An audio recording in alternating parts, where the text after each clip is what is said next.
Take. I'm your host, AJ Kierstead. NewEnglandTake.com to get more from the show. Be sure to check out our YouTube channel and all major podcast platforms. Thank you to WKXL for picking up the program. Saturdays, 8:30 a.m., 103.9 FM Concord, 101.9 FM Manchester, and NHTalkRadio.com. Show is also picked up by thegranitegrok.com and Concord TV. You want to get a hold of me? Guest ideas, opinions about the nonsense I say, especially in this episode where we're talking about a whole mishmash of different news and politics in the region. Email me at aj@newenglandtake.com. Big thank you to Porcupine Coffee Roasting for supporting the program. PorcupineCoffeeRoasting.com is a private membership organization with specialty roasted coffee right here in the Granite State. I drink it every single morning. Love it so much. It's a light roast this month, which is something I don't usually drink, and it was awesome to try. And you know what? I'm willing to try more light roast now because of it. Use code NETAKE at PorcupineCoffeeRoasting.com for 15% off your order. Link in the episode description below. All right, it has been a busy politics week here in the state. It is the filing window open for the New Hampshire primary for the midterm election, which means the congressional district that Pappas is giving up in order to run for Senate is just full of every leftist you could think of. I got to initially touch on, of course, the Republicans before diving into the Democrats because it's kind of easier to talk about. There's essentially two guys running. It is Johnny Sununu, former senator, I believe only one term from the aughts, is running for Jean Shaheen's seat as she steps back. And Scott Brown's the other Republican running. He's not polling great, less than 30%, according to everything I've seen, and for the Republican primary voters.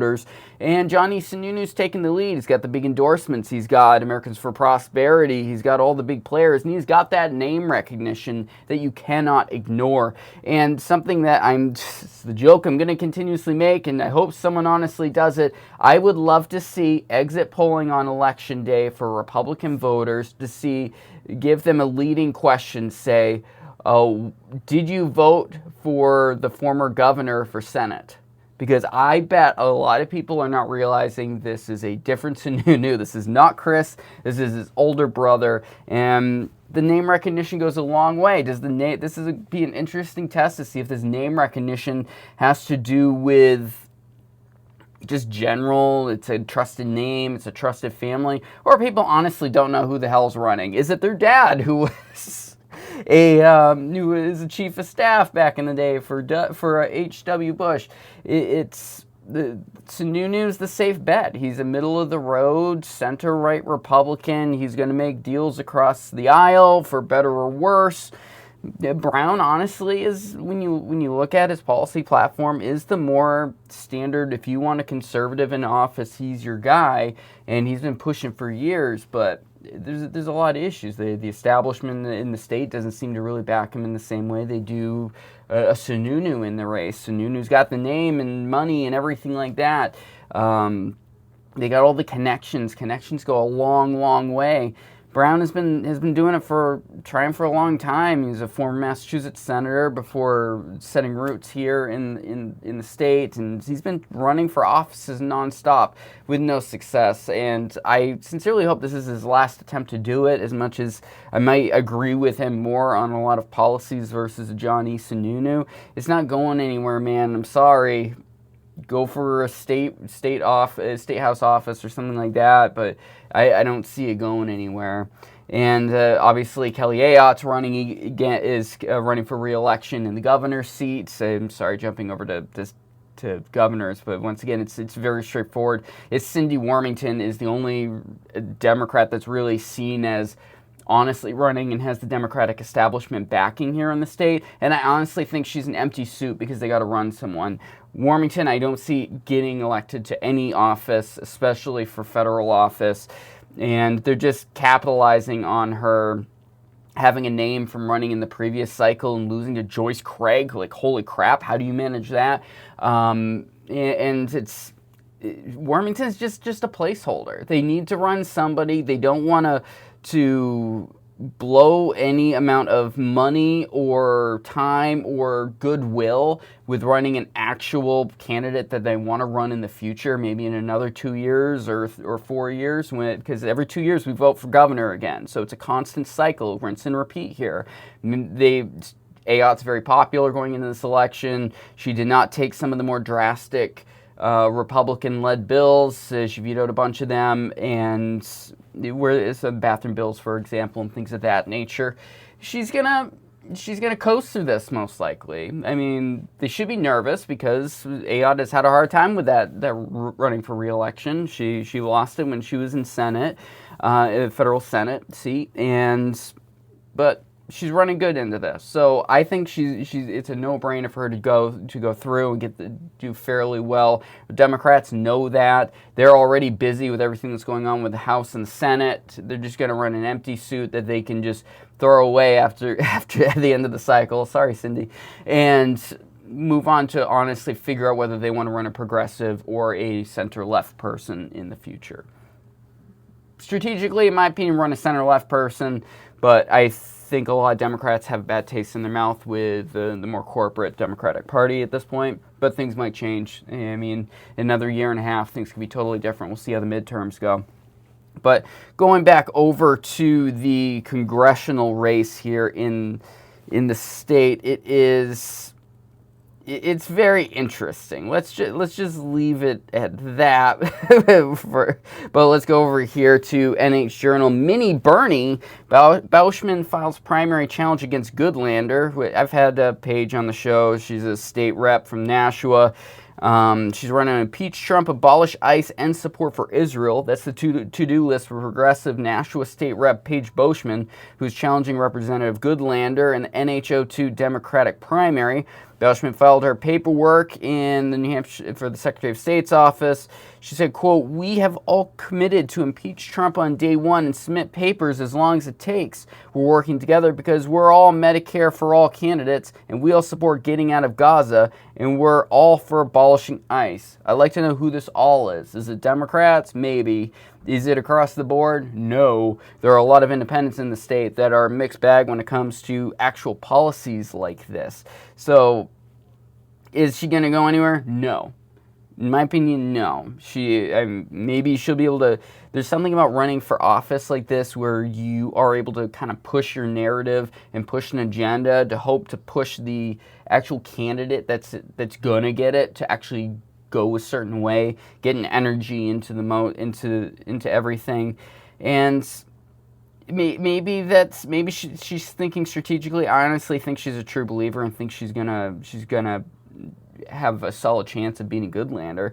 47-year-old maternal health nurse has raised roughly $20,000 since entering the race last October, compared to Goodlander's more than $2.5 million this cycle, roughly 125-1 financial advantage. But Beauchemin believes there's a cheaper path to victory. Quote, "I don't need as much money to win because nobody should need that much money to win. And if you're a good candidate, you don't need that much money to win. I'm doing a grassroots campaign where I want to bring voters who maybe haven't been voting," end quote. I would say the more recent primary elections across this country where, let's see, Thomas Massey is the case study for no, that is not how this works. You need money because you need to be able to get the normie voters to actually pay attention to your campaign. Because, I mean, even at the primary level, there's a lot of people that are not in the know, living, breathing this craziness. I'm a politics and news dork. I'm paying attention to this stuff. You don't have to. You can listen to wackos like me who rant about this stuff on the internet, on the radio, on your podcasts, your YouTubes, and all those sorts of things. You don't need to necessarily be plugged into it. And a way to get to those people that are not necessarily plugged into it, living their lives. I mean, one of her things she talks about is families having a hard time dealing with insurance and other difficult things in life, and reducing that friction. Well, you still got to fight the friction and knock on doors. You got to spend money on ads. You got to be out there a lot. And I mean, that's why Goodlander did so well. And plus, a Bernie candidate I just don't see doing well in federal office here in the state. I mean, she literally, the quote in finishing this article, quote, New Hampshire went for Bernie twice, and look at me, I'm a mini Bernie, end quote. Bernie is different. Bernie is Trump for the progressive left. There's a tremendous name recognition that comes with it. He's been in office forever. It's basically been his whole career has been in some political office. He's a player who's got connections once again. He's got that. He's got the ways that he's really good at fundraising. He's got players across New England that back what he does. It wasn't just because of his ideology and his politics and anything like that. It comes down to it's Bernie Sanders. It's just like if it's Johnny Sununu. Like it's the same exact thing.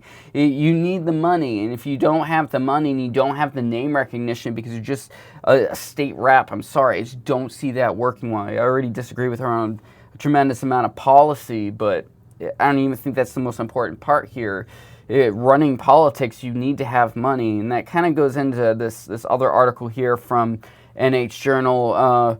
Beriont, Beriont, sorry, I just realized I don't know how to pronounce her name properly. Files for NH01, says Democratic insiders try to push her out of the race. So she is running for Papa's seat, and it's Democrat Carly Bernouin filed a run for Congress on Tuesday, said she was defying some in her own party, quote, I can't be bullied out of a race I have every right to be in, end quote.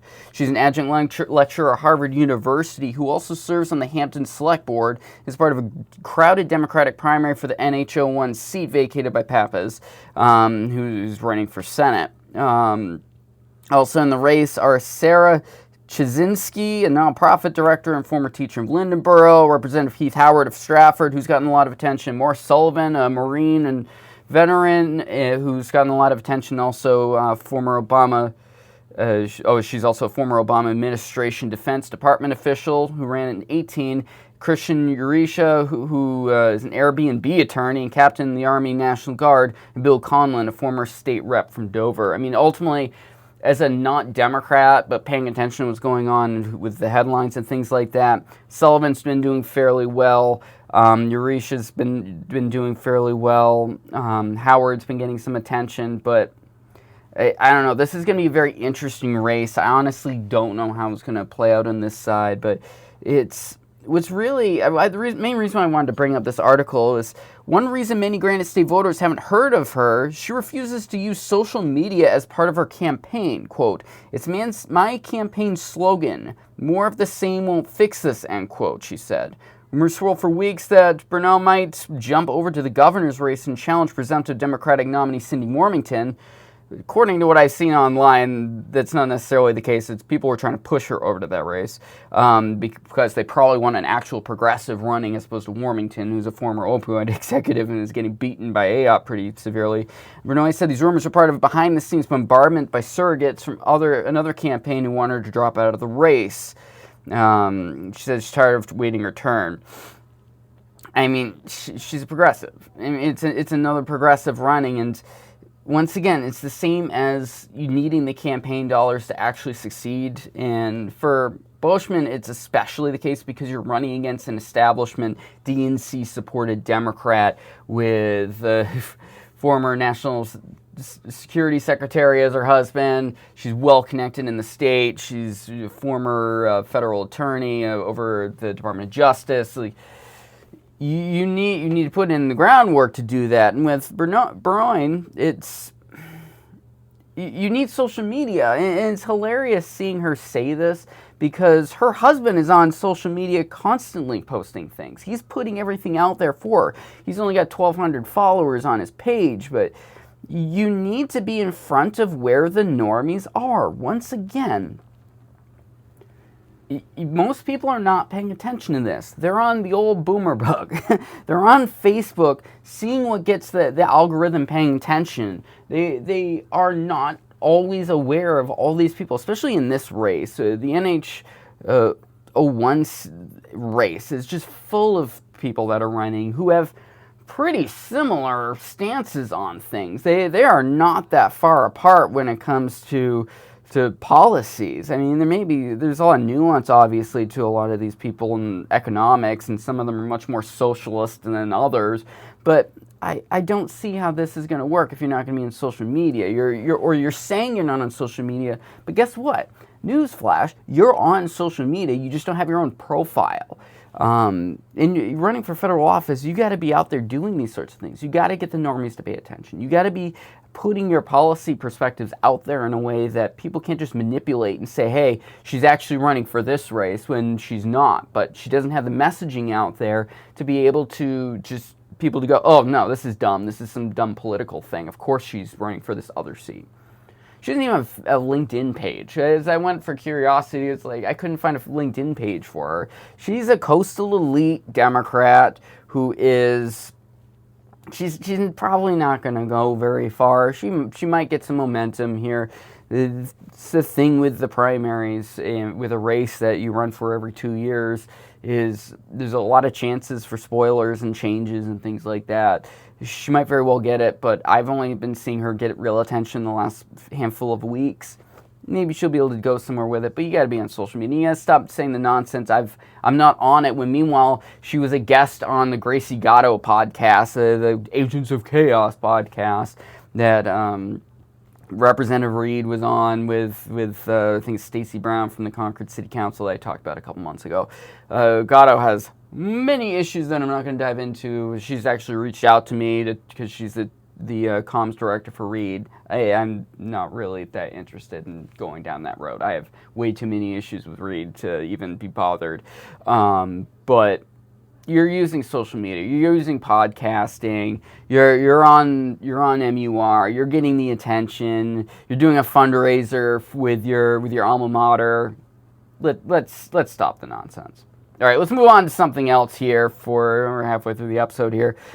Education, a constant issue that we talk about here in the state. But this is super interesting, and I like giving little pats on the head to the Concord School District and the area schools when they do innovative things that hopefully are helpful and save money in the long run. All right, it's from the Concord Monitor. A new model: instead of hiring a new superintendent, Pittsfield will pay Concord for administrative services. So in the article, when Pittsfield Superintendent Sandy McDonald departs from the district at the end of the month, the school board won't hire a replacement. Instead, Pittsfield will pay the Concord School District $260,000 next year to assume responsibility over many of its administrative duties.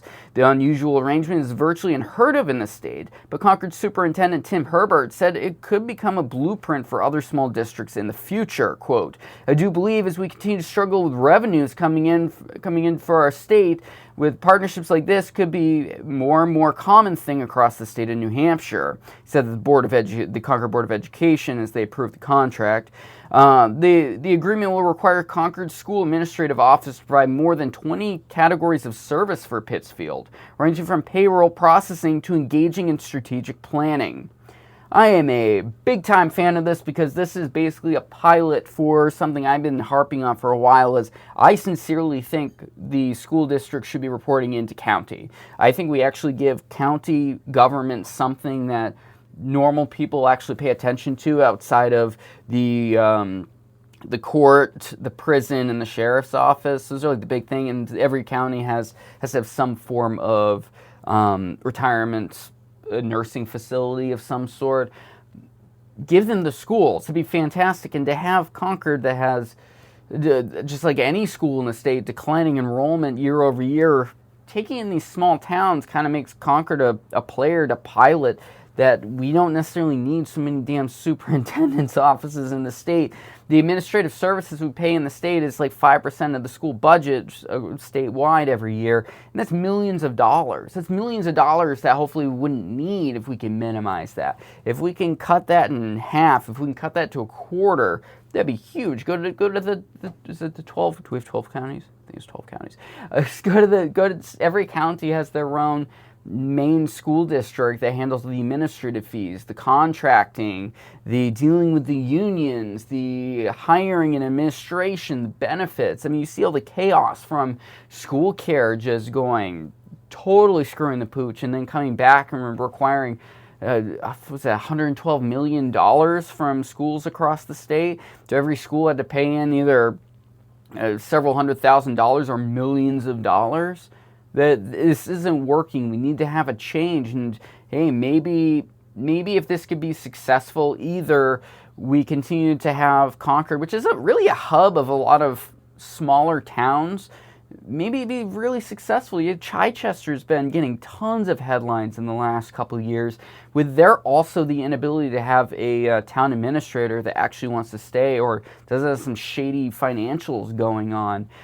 If we could have Concord be responsible for Chichester, Bow's pretty big and Hook sits right next door to them. Like, it's pretty big over there, but when you start looking in the other directions around us, maybe there's an opportunity here. Maybe Merrimack Valley School District doesn't need to have its own ecosystem. I know they butt heads with the Concord School District, but to have Merrimack Valley, which is also where a lot of other more towns in the northern part of the Concord region send their kids, that could be huge, and it could be innovative, and it could be trying something new aside from a constant desire to collect more money.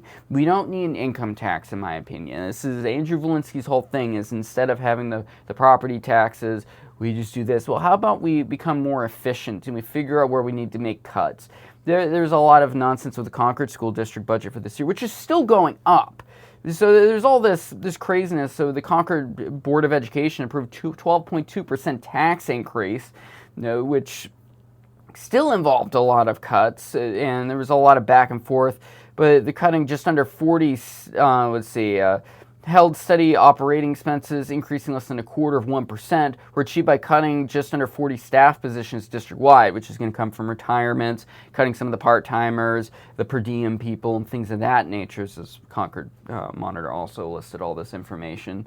It's obvious that we either have too many schools, we have too many staff, because this is something the Bartlett Center, for example, Josiah Bartlett Center has been talking about for a long time. Drew Klein, who runs that, we've been seeing steady declining. Yeah, we're having more people come to the state, but we're not seeing an increase in the volume of students in any school district in the state, as far as I'm aware of. Overall, we've seen a huge decline in the number of students. It's down more than 10%. I don't know the number off the top of my head. But we've not seen a decline in resources expected. We're not seeing, especially we talk about a good part of what we spend in the state is on special education and things of that nature, which I want to dive into, and I've got a contact who's going to hook me up with some people talk about special ed specifically, but it's tremendously expensive for each individual school district to contract it, when maybe, hey, the state Department of Education needs to be handling it more directly, and instead of there needs to be some buy-in locally to make sure there's no abuse of the special ed system. But I think it's obvious there's some abuse and mismanagement of it across the board. When we see the volume of kids that have IEPs, individualized education programs now in the state, I think it's really problematic, and I think it needs to be looked at with honesty and an axe if it needs an axe. If it needs reform, it needs reform. I'm more than happy to keep the numbers at where they're at as long as we can justify it, because it's obvious that no one wants to justify anything. We don't want to honestly justify the amount we're spending. If we don't want to justify cuts, when you look at the Republicans, I'm all on board with the Republicans have been trying to really downsize and put caps and things like that, but it's not honestly addressing the situation at hand. We need to figure out the what, the why, and the how before we do. And I know that's going to bother a lot of people, but we're making scapegoats of the education freedom accounts and things like that when we refuse to address the honest issues at hand. More charter schools, maybe they operate so much cheaper, but they also, as much as I support charter schools, we need to also keep in mind, as people on the right, that most charter schools do not offer the full special ed facilities and staff and things like that the public schools are required to do because they have those mandates to do it. There's some awesome charter schools. My kid goes to a charter school in the state. I know of a couple others, and they just don't offer special ed. They have specialized programming, but it's not the same thing. They may have IEPs to some extent, but if there's someone who's severely disabled, they may not have accessibility available. They may not have the staff that's able to do it. it sucks. I would like to be able to just say the easy answer is we just charter school, private charter school everything, but we need to make sure we have options for parents. On the other side, I also believe that the fight to have the state no longer be sticking their head into homeschooling, I'm fine with that. I honestly don't care about that. It's if family wants to wants to homeschool their kids, it's on them. I don't think this is what it was 100 years ago, and we were saying we were so much smarter 100 years ago learning things. Meanwhile, we refuse to look back at the past and take an honest look at it. Education reform is not going anywhere. Looking at that as the focus, it's going to continue to be highlighted in my program, and I think it should be highlighted of everyone at the State House and at your local schools. Everyone needs to be participating in their local school districts to figure out where the hell is the money going, because no one honestly wants to talk about that specifically.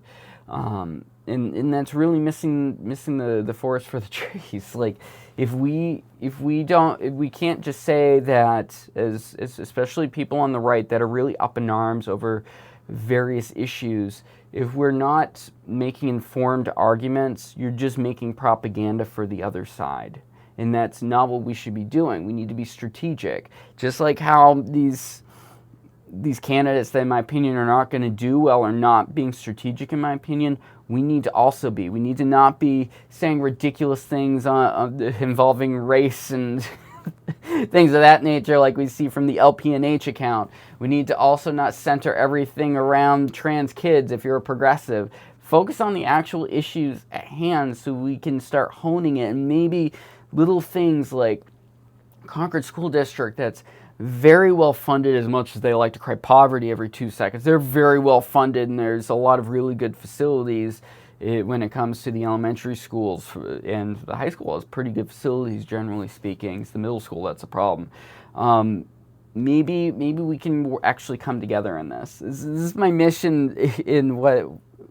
As much as I'm very partisan on a lot of things, we are all in this together. The we are all in this together, be a good neighbor argument is key when it comes to school and education funding reforms in the state. We need to be respectful of the fact that if you're a progressive, you can't be mean to the homeschool families or the families that are suspicious of the local and state government, because guess what? There's many of those people in the state, and they vote. And they run for office, as you see all these free staters you constantly complain about. And on the right, as Republicans, we need to, we need to have some oversight over books, because it's obvious there's an issue there. And so, but we got to be careful we're not feeding the beast any more than we have to when it comes to quote unquote book bans. They're not book bans. They're just allowing restrictions on books that are in kids' schools. I've talked about just constantly on the show. I'm sick of talking about book bans because they're nonsense. It's not a book ban. We need to have informed, smart, political discussions, because and by political I mean not partisan, I mean using politics effectively to get our argument across and not come across like raging psychos that want to we want to remove all schools, period. I am sorry, libertarians. I'm a bad libertarian on this. I think there is a place for public schools, and they should exist, but we need to have competition within how they operate in their ecosystem and allow them to compete with schools outside of that, whether it's charter schools, private schools, adjusting the regulations accordingly and working together, because some private schools have really good extracurriculars versus public and things like that. All right. NewEnglandTake.com. Big thank you for checking out the show this week. Be sure to check out my website, because that is a Substack. You get every episode in your inbox, including the New England News Roundup that I send out every Saturday morning, which is also on WKXL, which you can listen to all weekend over there, nhtalkradio.com. Next up over there is Facing the Future by the Concord Coalition. thank you to granitegrok.com. Great outlet online in the States. Steve McDonald's been doing a lot of great work over there, doing a lot more. He's actually in the morning update once a month now on WFEA, which is awesome to hear. And Concord TV. Hey, support your local community television stations, because that's where transparency in government is. At the local level is your local television stations and community stations. So big thank you to them also, and big thank you to Porcupine Coffee Roasting. Use code NETAKE at porcupinecoffeeroasting.com. Talk to you soon.